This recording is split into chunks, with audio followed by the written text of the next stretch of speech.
escándalo de la masonería, mira. Roberto Andrión. Sí. Estoy repasando yo para recordar un poco, ¿no?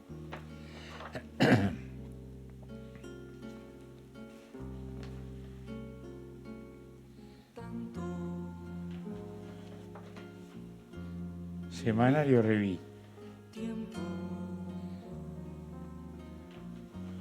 El arte al cohete. Esto yo ni idea tenía que existía.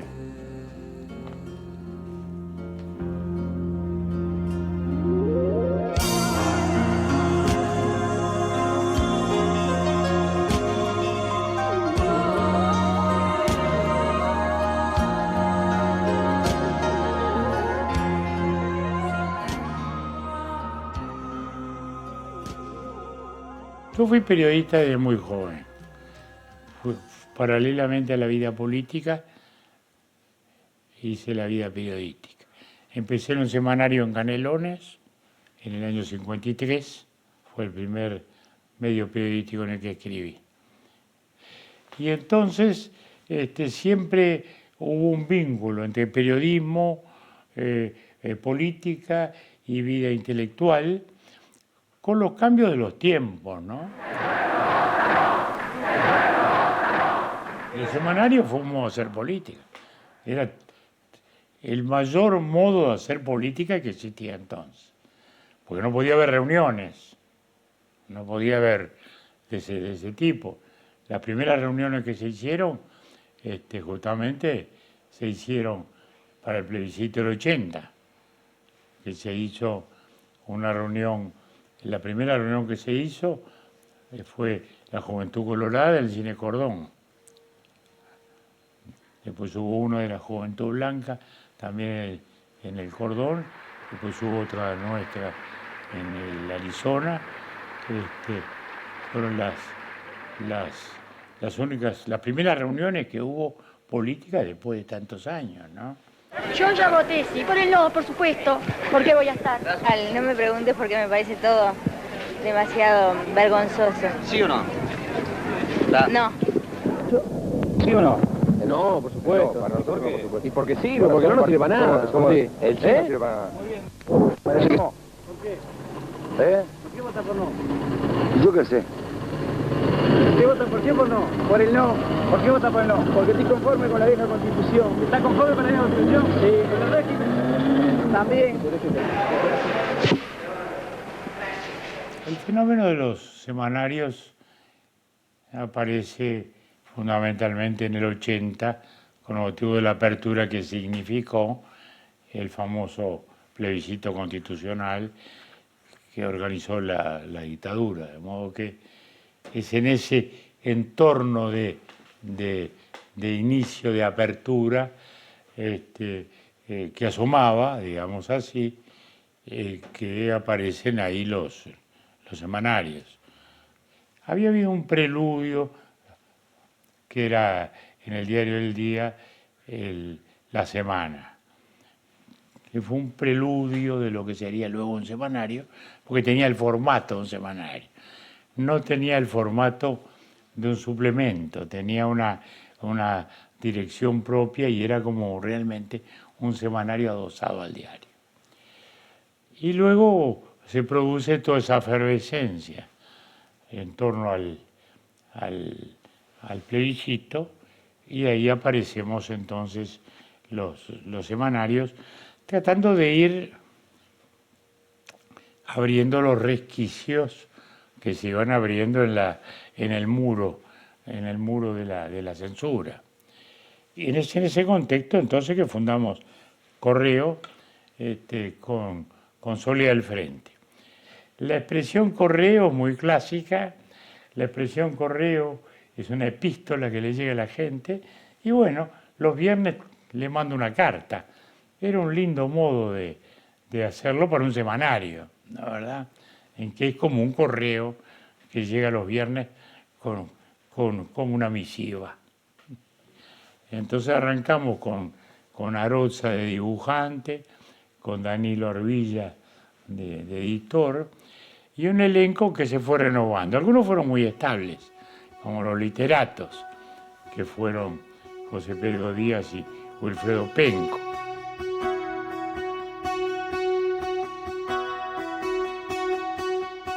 Nosotros cuidábamos mucho el que, siendo un semanario originario, digamos así, de gente vinculada a la 15, porque yo representaba eso, y se sabía que estaba detrás, aunque no fuera el director, ni el redactor responsable, también le dábamos mucho valor a lo cultural. Primero porque lo tenía, y tratábamos de ofrecer, digamos, un semanario que no se leyera solo por lo político. Por eso era muy calificado en eso, ¿no? Porque eran toda gente de mucha valía intelectual. Tampoco había muchos otros medios en aquel momento. Había mucha gente proscrita también, etcétera, ¿no? De modo que hasta las primeras páginas del diario, por eso, eran culturales. También era un modo de no hacer tan ostensible el fenómeno político.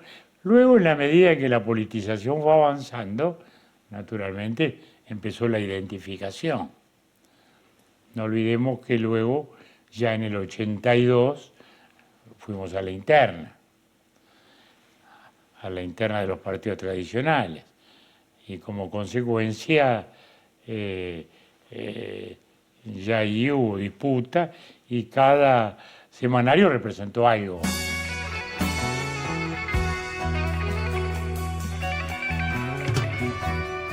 Y había una gran pluralidad propia de la época, ¿no?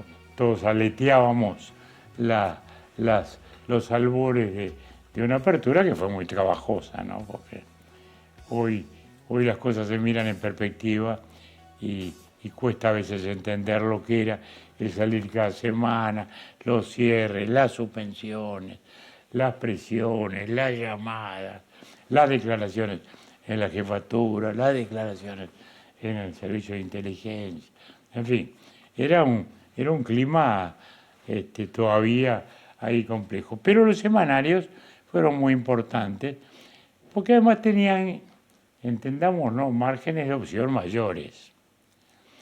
Los grandes diarios son empresas, con 100 empleados. Acá éramos todos más o menos honorarios, de modo que no estábamos comprometiendo intereses económicos ni el pan de nadie, cuando a veces poníamos una palabrita de más para avanzar en algo, ¿no? Entonces usábamos esos márgenes.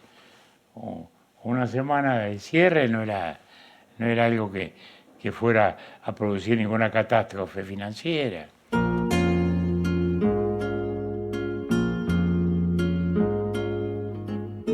Hacíamos reuniones, a veces literario, histórico, rozando lo político, y después ya del 80 íbamos un poco más hacia lo político, en un tipo de reunioncilla así, ¿no?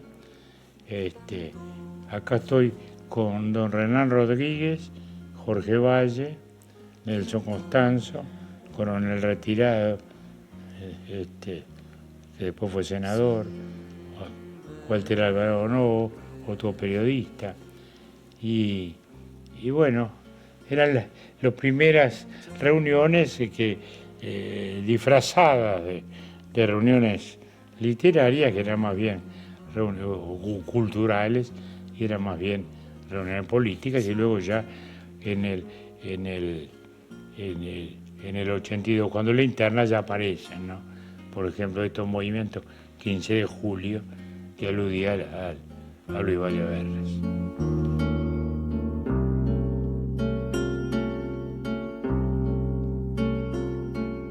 Los semanarios era para leer, se leían de punta a punta, se leía todo, porque eran los hábitos, ¿no?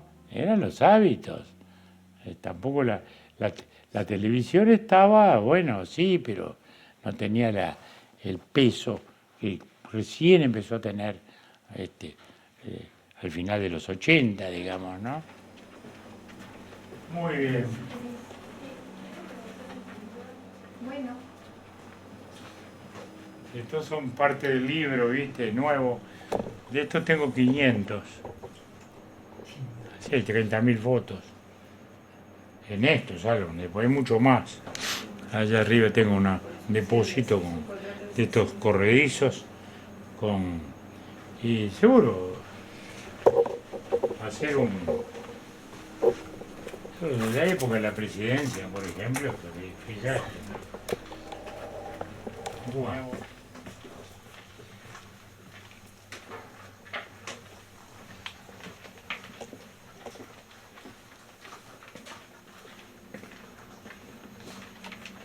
Bueno.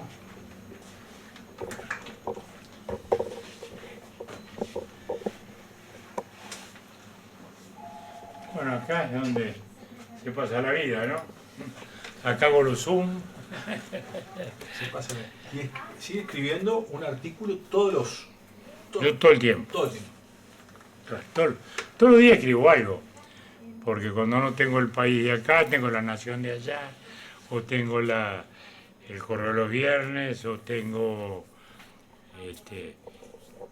prólogo, ni hablar, es la profesión que tengo ahora. Le envían libros. Prologuista profesional. Esta semana, por ejemplo, en La Nación escribí un artículo, América desvertebrada, sobre la división Lula, Petro y Trump y los 12, ¿no? En el correo de los viernes escribí un poco sobre el tema de la SAFAP, que me preocupa y no me gusta. Eso escribí ayer. Y es así, ¿no? Ahí está, mira, ahí está el país, la nación, ahí voy más o menos pautando las cosas que escribo y eso. El último del país fue sobre el charruismo. Bueno, todos se fueron identificando de algún modo con una corriente de pensamiento, ¿no? Porque aquí era demócrata cristiano, la democracia era wilsonista. Todos se iban identificando. El correo era ballista, punto. De modo que esto con el correr del tiempo se fue haciendo cada vez más claro, digamos, ¿no? Era notorio que opinar era ballista también, o sea, eran dos vertientes del mismo pensamiento, con mucha sintonía. Lo que pasa es que eran... Tarigo parece como una figura nueva y en el fondo yo representaba la vieja 15, que reaparecían, digamos, ¿no? ¿Verdad? Porque se dan esas paradojas, ¿no? Cuando luego viene el momento político, digamos, Tarigo era un político joven y yo era un político viejo, él tenía 8 años más que yo, de edad, pero yo venía de atrás. Le rogamos, si tienen a bien, retirarse para poder iniciar la reunión del día de hoy. Última frase del general Rapella en este micrófono, interrupción del diálogo. ¿Qué significa eso? Interrupción significa que hemos iniciado un diálogo en el mes de abril y que luego de 7 sesiones hemos encontrado que teníamos puntos de vista muy distintos y que estábamos desgastándonos, repitiéndonos y que los argumentos eran sustancialmente los mismos en abono de 2 tesis a la cual no le hemos encontrado, o 2 visiones a las cuales no le hemos encontrado la conciliación, y que era el momento entonces de suspender o interrumpir este proceso. Doctor Tarigo, esta interrupción, ¿hasta cuándo? ¿Puede decirse indefinidamente? Indefinida sí, en el sentido de que no tiene plazo. No tendría sentido que nosotros hubiéramos suspendido o interrumpido estas negociaciones por 15 días, por un mes o por 2 meses. Suspensión indefinida, pero no quiebra o ruptura definitiva de estas negociaciones, porque las dos partes de esta negociación, las Fuerzas Armadas y los partidos políticos, seguimos creyendo en la virtud del diálogo como única vía de salida para esta situación anómala en que vive el país.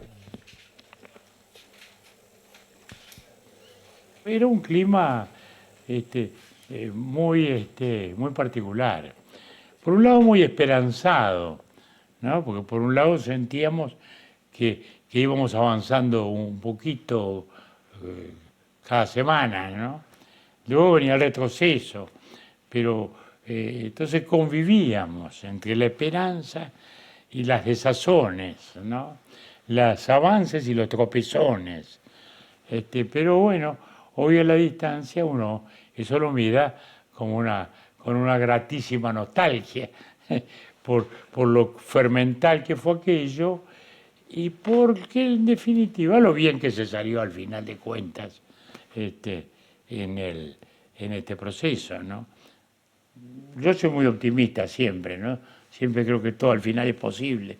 Entonces, por eso mismo sentía que íbamos a salir y que íbamos a salir bien. Siempre estuve convencido que de un modo u otro íbamos a encontrar el camino, especialmente después del 80.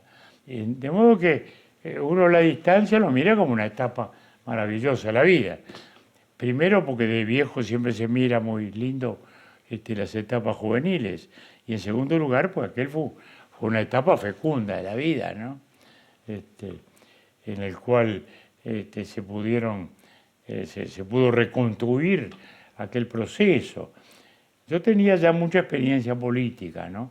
A diferencia de otros dirigentes que aparecen en ese momento recién, como el propio Tarío, que emerge en ese momento, pero que hasta ese momento no tenía actividad política. Era un vallista que ni se sabía que era vallista en términos generales, incluso estaba muy vinculado al diario El País.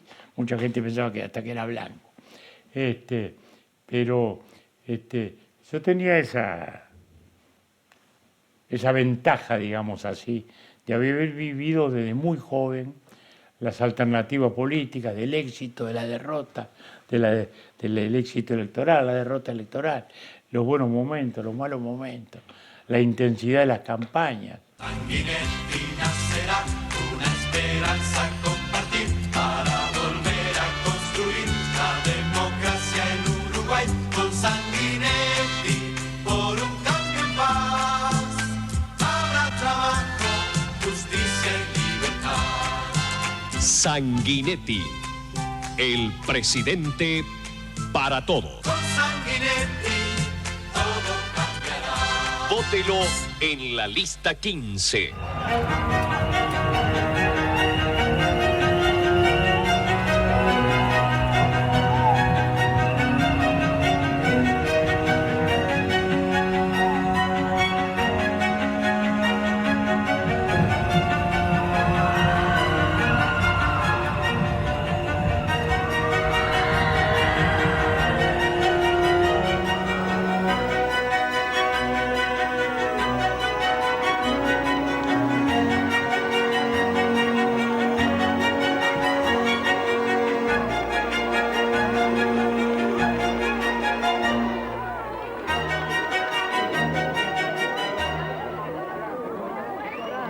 Con tranquilidad y con firmeza seguiremos.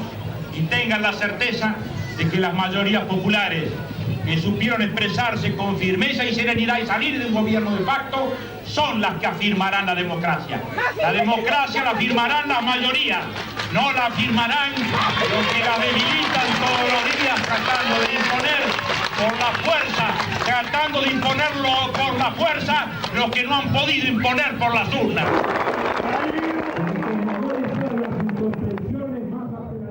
El correo siguió porque nos pareció interesante seguir teniendo un vínculo de comunicación fundamentalmente partidaria.